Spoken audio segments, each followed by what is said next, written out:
क्या हो अगर जिंदगी की सबसे बड़ी हार असल में सबसे बड़ी जीत बन जाए। ये कहानी है जमीन में छिपे एक ऐसे ही खजाने की। सोचिए, एक किसान है, मजबूरी में अपनी जमीन बेच देता है और ठीक अगले ही दिन उसे पता चलता है कि जमीन के नीचे कुछ ऐसा था जो उसकी पूरी जिंदगी पलट सकता था। लेकिन क्या ये सच में एक पछतावा था? कहानी तो अभी शुरू हुई है। तो आखिर ऐसी क्या मजबूरी आ पड़ी थी कि एक किसान को अपनी जान से प्यारी जमीन बेचनी पड़ गई? चलिए देखते हैं। ये है रमेश, एक ऐसा इंसान जो किस्मत से ज्यादा अपनी मेहनत पर भरोसा करता था। सुबह हो या शाम बस खेतों में पसीना बहाना, यही थी उसकी दुनिया। पर किस्मत को शायद कुछ और ही मंजूर था। देखिए, रमेश की मेहनत ना एक अजीब से चक्कर में फंस गई थी। मतलब कभी तो बारिश इतनी ज्यादा कि सारी फसल सड़ गई, और कभी एक बूंद पानी नहीं तो सब कुछ जलकर राख। और इन सब के ऊपर सिर पर कर्ज का बोझ बढ़ता ही जा रहा था। और फिर वो दिन आ ही गया जिसका उसे डर था। बैंक से सीधा अल्टीमेटम मिला, इस महीने पैसे नहीं दिए तो जमीन हाथ से जाएगी। अब रमेश के पास सोचने का वक्त ही नहीं था, सिर्फ एक ही रास्ता बचा था, और वो रास्ता उसे तोड़ने वाला था। और उसने वो फैसला ले लिया। उसने सिर्फ जमीन का टुकड़ा नहीं बेचा, अपनी उम्मीदें, अपने पुरखों की विरासत बेच दी।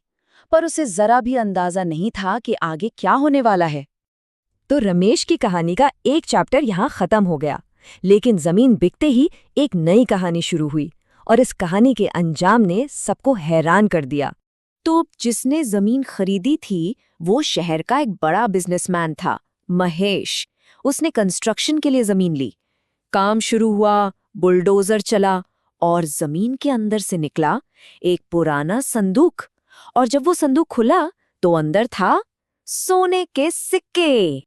जी हाँ, खजाना। महेश तो भाई रातों रात अमीर बन गया और ये खबर पूरे गांव में आग की तरह फैल गई। जब ये खबर रमेश तक पहुंची तो जरा सोचिए उस पे क्या बीती होगी। उसके पैरों तले से जमीन खिसक गई। बस एक ही बात थी जुबान पर, काश। उसे लगा कि उसने अपनी किस्मत अपने हाथों से किसी और को दे दी। पर कहानी में असली ट्विस्ट तो अभी बाकी था।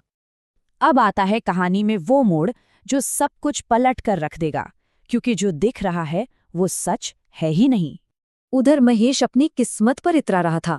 उसे लगा कि बस अब तो लाइफ सेट है, रातों रात करोड़पति जो बन गया था। लेकिन ठीक 2 दिन बाद उसके दरवाजे पर एक ऐसी दस्तक हुई जिसने उसके सारे सपने तोड़ दिए। पुलिस आ गई, और यहाँ आया कहानी का सबसे बड़ा ट्विस्ट।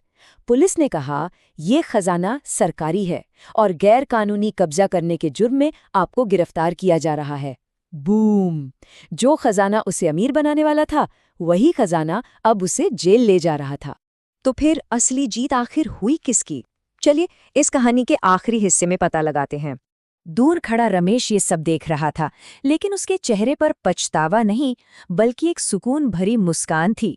उसे एक पल में सब समझ आ गया था कि उसके साथ जो हुआ वो बुरा नहीं, बल्कि बहुत अच्छा हुआ था। किस्मत का खेल देखिए, रमेश ने जमीन खोई तो महेश को खजाना मिला। लेकिन अंत में क्या हुआ? रमेश आजाद था और महेश सलाखों के पीछे। रमेश की सबसे बड़ी हार असल में उसकी सबसे बड़ी जीत निकली।